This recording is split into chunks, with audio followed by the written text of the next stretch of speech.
Hello అండి, నమస్తే. ఇప్పుడు మాట్లాడే టాపిక్ వచ్చేసి 2014లో నరేంద్ర మోదీ ప్రధానమంత్రి అయిన దగ్గర నుంచి బీజేపీ, ఆర్ఎస్ఎస్, ఈ బీజేపీని మోసే అంధభక్తులందరూ ఒక నినాదాన్ని చాలా గట్టిగా అందుకొని, అది నిజం కాకపోయినా దేశంలో పొలిటికల్గా మైలేజ్ పొందేదానికి టైమ్ అండ్ అగైన్ చెప్పుకొచ్చేది ఏంటంటే, నరేంద్ర మోదీ ప్రధాని అయిన తర్వాత ఇండియా విశ్వగురువుగా మారింది, గ్లోబల్ పవర్గా మారింది. ఇండియా యొక్క పరువు ప్రతిష్టలు ప్రపంచవ్యాప్తంగా పెరిగినాయి. ప్రపంచంలో ఉన్న అగ్రగామి దేశంగా ఒక భారతదేశం కూడా ఎమర్జ్ అయిందని చెప్పే ప్రయత్నం టైమ్ అండ్ అగైన్ చెప్తున్నారు. అండ్ ఈ అంశాన్ని ఏదైతే ఉందో, విశ్వగురువుగా భారత్ ఎమర్జ్ అయింది, లేకపోతే డెవలప్డ్ కంట్రీగా ఇండియా ఎమర్జ్ అయిందనే దాన్ని బీజేపీ, ఆర్ఎస్ఎస్ అంధభక్తులు ఉంటున్నారంటే ఒక లెక్క. కానీ so called one of the senior most politician అని చెప్పుకునే చంద్రబాబు నాయుడు గారు చెప్తారు. అండ్ బీజేపీతో పొత్తు లేకపోతే బతకలేని పవన్ కళ్యాణ్ గారు కూడా ఈ మాట చెప్తూ ఉంటారు. అయితే Forbes and US News and World Report publication ఒకటి ఫోర్బ్స్ లిస్ట్ని రిలీజ్ చేసింది, most powerful countries in the వరల్డ్ని 2025కి సంబంధించింది. ఇందులో ఇండియా స్థానం ఎక్కడుందంటే 12వ స్థానంలో ఉంది. అండ్ ఇండియా యుఏఈ లాంటి చిన్న దేశంతో, ఇజ్రాయిల్ లాంటి చిన్న దేశంతో కూడా వెనకపడింది గ్లోబల్ పవర్ అనే ఒక సూపర్ పవర్ అనే ఒక అంశంలో. అండ్ ఇజ్రాయిల్ లేకపోతే యుఏఈ లాంటి దేశాలతోనే పోటీ పడలేని భారతదేశం ప్రపంచ ర్యాంకింగ్స్లో, మరీ ముఖ్యంగా ఫోర్బ్స్ లిస్ట్ రిలీజ్ చేసినటువంటి గ్లోబల్ సూపర్ పవర్స్లో టాప్ 10లో ప్లేస్ సంపాదించిన భారతదేశాన్ని వీళ్ళు విశ్వగురువుగా మారిపోయింది, గ్లోబల్ టీచర్గా ఇండియా ఎమర్జ్ అయిపోయిందని ఊదరగొడుతుంది. ఎంత దారుణంగా ఊదరగొట్టి ప్రజల్ని మోసం చేస్తున్నారని దానికి బెస్ట్ ఎగ్జాంపుల్స్ ఈ 2025 ఫోర్బ్స్ లిస్ట్ రిలీజ్ చేసిన గ్లోబల్ సూపర్ పవర్ కంట్రీస్.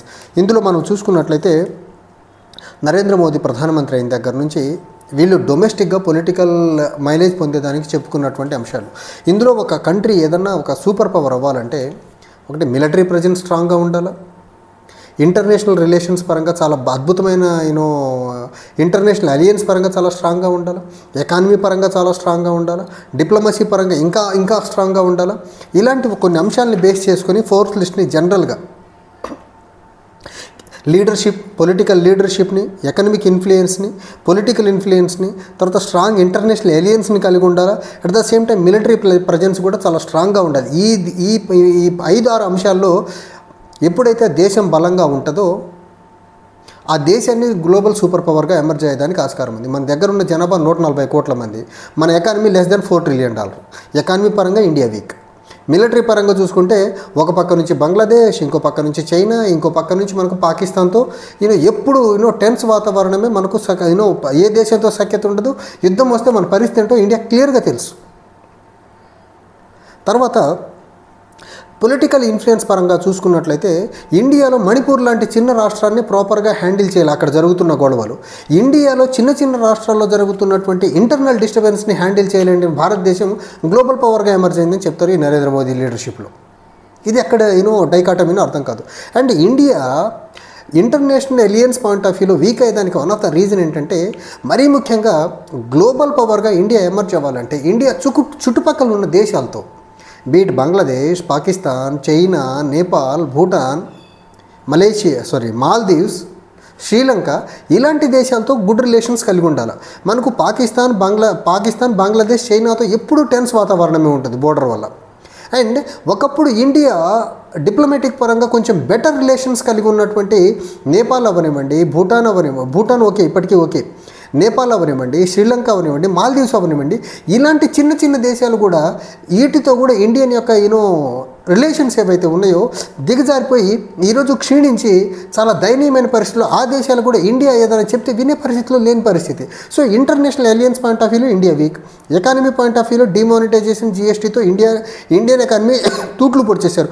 అది Indian economy at least Narendra Modi ప్రధానమంత్రి అయిన దగ్గర నుంచి యావరేజ్ 8% గ్రో అయ్యి ఉంటే పర్లేదు, బెటర్గా ఉండేది. అట్లీస్ట్ ఎకానమీ పాయింట్ ఆఫ్ వ్యూలో ఇండియా కొంచెం బెటర్గా ఎమర్జ్ అయిందనేసి. సో మిలిటరీ పరంగా, ఎకానమీ పరంగా, పొలిటికల్ ఇన్ఫ్లుయెన్స్ పరంగా, ఇంటర్నేషనల్ ఎలియన్స్ల పరంగా చూసుకుంటే ఇండియా తన స్థానాన్ని గ్లోబల్ లెవెల్లో తగ్గించుకుంటానే వస్తుంది.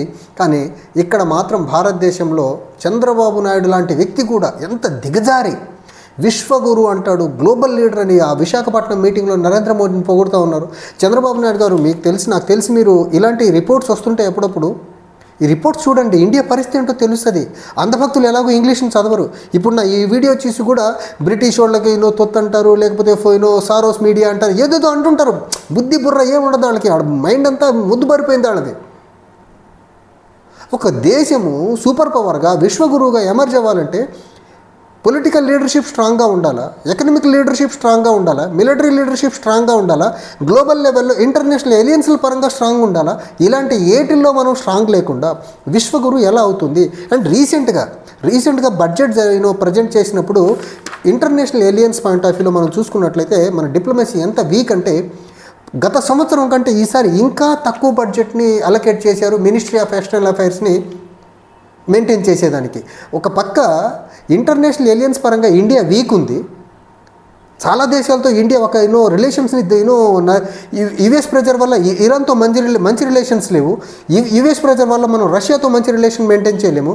యుఎస్ చేసే మ్యూజిక్ డాన్స్ చేసుకుంటూ మనం నేపాల్తో గొడవ, చైనాతో గొడవ పడుకుంటే అయితే ఇంకెక్కడ ఇంటర్నేషనల్ ఎలియన్స్ ఇండియా స్ట్రాంగ్ అవుతుంది? ఒక పక్క ఇది. ఇంకో పక్క ఇండియన్ డిప్లొమసీ పరంగా చూసుకుంటే న్యూజిలాండ్ లాంటి చిన్న దేశానికి ఉన్నటువంటి ఎంబసీస్ ఇండియాకి లేవు. న్యూజిలాండ్కు ఉన్నటువంటి నంబర్ ఆఫ్ ఎంబసీస్ ఏవైతే ఉన్నాయో దానికంటే తక్కువ ఎంబసీస్ ఇండియాకు ఉన్నాయి. న్యూజిలాండ్ పాపులేషన్ తిప్పి కొడితే ఆంధ్రప్రదేశ్ జనాభాలో సగం మంది ఉంటారు, కానీ వాళ్లకున్న ఎంబసీస్ ఇండియాకి లేవు. ఈ ఎంబసీస్ మెయింటైన్ చేసేదానికి మొన్న బడ్జెట్ ప్రజెంటేషన్ లాస్ట్ ఇయర్ కంటే తక్కువ బడ్జెట్గా అలొకేట్ చేశారు. ఒక పక్క మనకు ఎకానమీ పరంగా, మిలిటరీ పరంగా, పొలిటికల్ లీడర్షిప్ పరంగా స్ట్రాంగ్ అవ్వలేదు మనం. ఇంకో పక్క డిప్లొమసీ పరంగా ఇంకా వీక్ అయ్యేదానికి బడ్జెటరీ అలొకేషన్స్ తగ్గించుకుంటా ఇండియా సూపర్ పవర్ అవుతుంది, వికసిత్ భారత్ అయిపోతుంది. ఎక్కడ వికసిత్ భారత్? ఫ్రాన్స్ దగ్గర నుంచేమో మనం ఫైటర్ జెట్లు తీసుకుంటాం, ఇజ్రాయెల్ నుంచేమో మిలిటరీ వెపన్స్ని తీసుకుంటాం, రష్యా నుంచి ఇంకొన్ని తీసుకుంటాం, యుఎస్ నుంచి ఇంకొన్ని. ఇప్పుడు నరేంద్ర మోదీ యుఎస్లో ఉన్నారు, ఆయన అక్కడ నుంచి డిఫెన్స్ డీల్స్ బలంగా కుదుర్చుకొని వస్తున్నారు. అంటే అక్కడ నుంచి డిఫెన్స్ ఎక్విప్మెంట్స్ అన్ని ఇండియాకి ఎక్విప్మెంట్ చేసుకునే పరిస్థితి తప్ప ఇక్కడ మ్యానుఫ్యాక్చరింగ్ ఎక్కడ? మేక్ ఇన్ ఇండియా ఫెయిల్ అయిపోయింది, manufacturing weak, Indian economy weak అయిపోయింది మీ మేక్ ఇన్ ఇండియా ఫెయిల్ అవ్వడం వల్ల. ఎంఎస్ఎంఈని దెబ్బ కొట్టేయడం వల్ల, డిమానిటైజేషన్ వల్ల ఇండియన్ ఎకానమీ స్లగ్గిష్ గ్రోత్ రేట్లోకి వెళ్ళిపోయింది. డిమానిటైజేషన్ అంటే జిఎస్టీ రెండింటి వల్ల. ఈ రకంగా ఇండియా ఏ ఆస్పెక్ట్లో కూడా పొలిటికల్గా కానీ, ఎకానమీ పరంగా కానీ, లేకపోతే మిలిటరీ పరంగా కానీ, ఇంటర్నేషనల్ అఫైర్స్ పరంగా కానీ ఈ ఏటిల్లో స్ట్రాంగ్ లేకుండా నరేంద్ర మోదీ చెప్తున్నట్టు ఇండియా విశ్వగురువుగా ఎలా ఎమర్జ్ అవుతుంది? ఈ ఫోర్త్ లిస్ట్ని ఒక్కసారి ఈ అంధభక్తులు కానీ, ఈ బీజేపీని భజన పాడుతున్నటువంటి చంద్రబాబు నాయుడు, పవన్ కళ్యాణ్ లాంటి వ్యక్తులు ఒకసారి రిపోర్ట్ చూడండి. ఇండియా ప్లేస్ ఏంటి గ్లోబల్లీ? ఇండియాలో ఇంటర్నల్గా మనమేమనుకున్న బీజేపీ చెప్పిందంతా నమ్మేసి అదే నిజం అనుకోవద్దు. ప్రపంచవ్యాప్తంగా ప్రపంచం స్టాండర్డ్స్లో చూస్తే ఇండియా ర్యాంక్ ఎక్కడుంది? ఆ ర్యాంక్ని బేస్ చేసుకొని మన ప్రయారిటీ ఉంటుంది. ఆఖరికి దరిద్రం ఏంటంటే ప్రైమ్ మినిస్టర్ ఇప్పుడు అమెరికా వెళ్ళున్నారు, ఆయన అపాయింట్మెంట్ ఫిక్స్ చేయించుకునే దానికి ఎక్స్టర్నల్ అఫైర్స్ మినిస్టర్ని పంపించి లాబింగ్ చేసుకుని అపాయింట్మెంట్ తీసుకున్న వ్యక్తి గ్లోబల్ లీడర్ అంటే ఎలా అండి? గ్లోబల్ లీడర్ అయితే ఆ ప్రమాణ స్వీకారానికి పిలిచి ఉండాల్సిందండి, అడుక్కోకుండానే పిలవలేదే. ఇప్పుడు అమెరికా టూర్ కూడా ఇట్ ఈజ్ ఆర్గనైజ్డ్, అడుక్కొని వెళ్ళింది. అంత అవసరం ఏం పట్టింది? ఇలా అడుక్కుంటూ వెళ్ళిన లీడర్ని విశ్వగురు అంటారు ఎవరన్నా? ఇలా అడుక్కుంటూ వెళ్ళిన దేశాన్ని ప్రపంచంలో ఎవరన్నా గౌరవిస్తారు? నిజంగా విశ్వగురు అయితే ఇండియన్ ఇల్లీగల్ ఇమిగ్రెంట్స్గా ఇండియన్స్ అక్కడ అమెరికాలో పట్టుబడ్డ వాళ్ళని హ్యాండ్ కప్స్ కాళ్లకు చేతులకు బేడీలేసి పంపిస్తున్నారు, అది కూడా మిలిటరీ ఫ్లైట్స్లో పంపిస్తున్నారంటే ఇంకెక్కడ విశ్వగురు? ఈ అంధభక్తులు కామన్ సెన్స్తో ఆలోచించాలా. మీరు కామన్ సెన్స్ మిస్ అయిపోయి మాలాంటి మీద పడిపోతే ఉపయోగం లేదు. సో విశ్వగురు అవ్వాలంటే మిలిటరీ స్ట్రెంగ్త్ అవ్వాలా, ఎకానమీ స్ట్రాంగ్ అవ్వాలా, political leadership should get strengthen, international alliance పరంగా India should become very very strong. ఎక్కడవుతుంది? మీరు డిప్లొమాటిక్ రిలేషన్స్ మెయింటైన్ చేసే ఎక్స్టర్నల్ అఫైర్ మినిస్టర్కి బడ్జెటరీ అలొకేషన్ తగ్గించి ఇండియా ఇంటర్నేషనల్ అలియన్స్ని స్ట్రెంగ్తెన్ చేసేదానికి డబ్బులు లేకుండా ఎలా ఇండియా సూపర్ పవర్ అవుతుంది? అరే న్యూజిలాండ్కు ఉన్న ఎంబసీస్ ఇండియాకి లేవు, ఎంత దరిద్రం ఇది! ఎక్కడ విశ్వగురు ఇంకా? సో ఇది ఇండియా ప్లేస్ వచ్చి 12th, అది ఇజ్రాయెల్ అండ్ యుఏఈ కంటే కూడా చిన్న స్థాయిలో ఉంది. అండ్ ప్రధానంగా ఇండియన్ మరీ ముఖ్యంగా ఇంటర్నేషనల్ అఫైర్స్ మెయింటెనెన్స్లో వీక్ అయ్యేదానికి మరీ ముఖ్యంగా కారణం నరేంద్ర మోదీ యొక్క ఫెయిల్యూర్ డిప్లొమసీ. చిన్న దేశాలు, మనం సౌత్ ఏషియన్ కంట్రీస్తోనే ప్రాపర్ రిలేషన్ మెయింటైన్ చేయలేని మనం ప్రపంచంలో ఉన్న దేశాలతో మనం రిలేషన్స్ బెటర్గా ఎలా మెయింటైన్ చేస్తాం? చిన్న తెలుగులో ఒక సామెత, ఇంటి పక్కోళ్ళతోనే బాగున్నాడు ఊరందరితో బాగుంటాడంటే ఎలా? ఇంట గెలిచి రచ్చ గెలవాలంటారు కదా, ఫస్ట్ సౌత్ ఇండియాలో గెలవండి, తర్వాత ప్రపంచాన్ని గెలుద్దాం మనం. పక్కనున్నటువంటి శ్రీలంక, నేపాల్, మాల్దీవ్స్, బంగ్లాదేశ్, భూటాన్, చైనా, నేపాల్ ఇలాంటి దేశాలతో బెటర్ రిలేషన్ మెయింటైన్ చేసి తర్వాత యాజ్ ఎ గ్రూప్గా బయటికి వెళ్ళండి, బాగుంటుంది. అంతేగాని ఇక్కడ వీళ్ళతో సఖ్యత ఉండదు, ప్రపంచంలో అందరితో సఖ్యత అంటే ఎలా? అమెరికాకు అడుగులకు మడుగులు ఎత్తితే అది ప్రపంచంతో సఖ్యత ఉన్నట్టు కాదు. ఇది తెలుసుకుంటే అంధభక్తులు బాగుంటుంది. Thank you.